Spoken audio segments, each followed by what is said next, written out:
प्राचीन भारत की बात है जब भक्ति दिखावे में नहीं बल्कि हृदय में बसती थी। उसी समय पुरी धाम के निकट एक छोटी सी कुटिया में रहती थी माँ कर्मा बाई।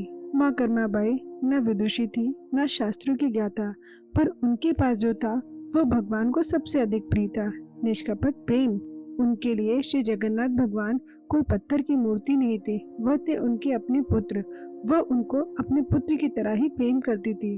माँ कर्मा बाई अक्सर रात में सोचती थी, दिन में तो मेरे ठाकुर जी को मंदिर में कई बार भोग लग जाता है, लेकिन रात में जब मंदिर के पट बंद हो जाते हैं तब मेरा लल्ला भूखा कैसे सोता होगा। बस यही सोचकर वो सोती, पर उनकी नींद चली जाती। इसलिए वह हर दिन तड़के 3 बजे उठ जाती। ना स्नान, न पूजा की तैयारी, न किसी नियम की चिंता, सीधे चूल्हे पर खिचड़ी चढ़ा देती थी।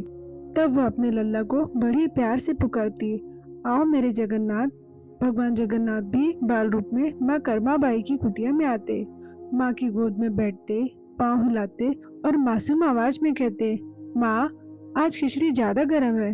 माँ हंसते हुए अपने पल्लू से फूंक मारती, अरे मेरे लल्ला ठंडी करके खा।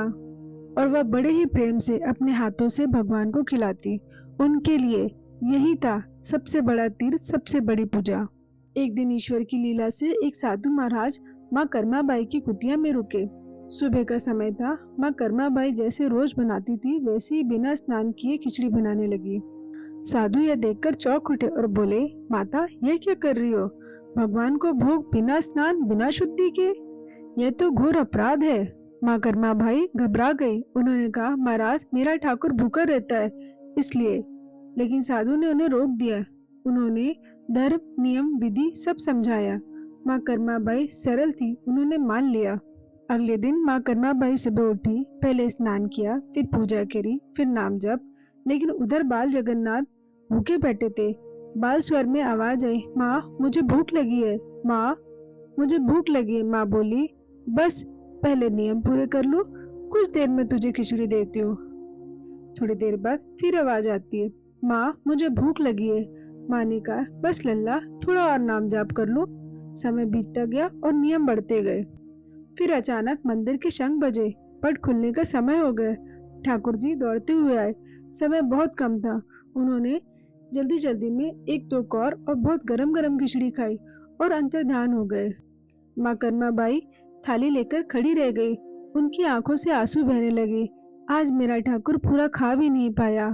उधर मंदिर के जैसे ही पट खुले, पुजारियों ने देखा भगवान श्री जगन्नाथ के मुख पर गरम खिचड़ी लगी हुई है।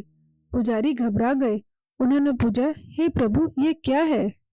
तब भगवान बोले, पुजारी जी मैं रोज मेरी माँ कर्मा बाई के घर खिचड़ी खाने जाता हूँ। आज नियमों के चक्कर में मेरी माँ ने मुझे इतनी जल्दी जल्दी बहुत गरम गरम खिचड़ी खिला दी कि मेरा मुख भी जल गया। आप मेरी माँ के घर जाइए और जो साधु महाराज वहाँ रुके हुए उन्हें कृपा करके समझाइए। जब पुजारी जी कर्मा बाई के घर जाते हैं और साधु महाराज को सारी बात बताते हैं तो साधु महाराज कांप उठे और बोले, हे प्रभु मुझसे भारी भूल हो गई। वे तुरंत कर्मा बाई के चरणों में गिरे, माता मुझे क्षमा कर दे। ये नियम हम जैसे लोगों के लिए, आपका भाव सबसे बड़ा धर्म है। मान्यता है आज भी पुरी के श्री जगन्नाथ मंदिर में प्रातः काल जो खिचड़ी का बाल भोग लगाया जाता है वह माँ कर्मा बाई की ही खिचड़ी मानी जाती है। कथा का संदेश यह है कि भगवान नियम नहीं, भाव और सच्चा प्रेम चाहते हैं।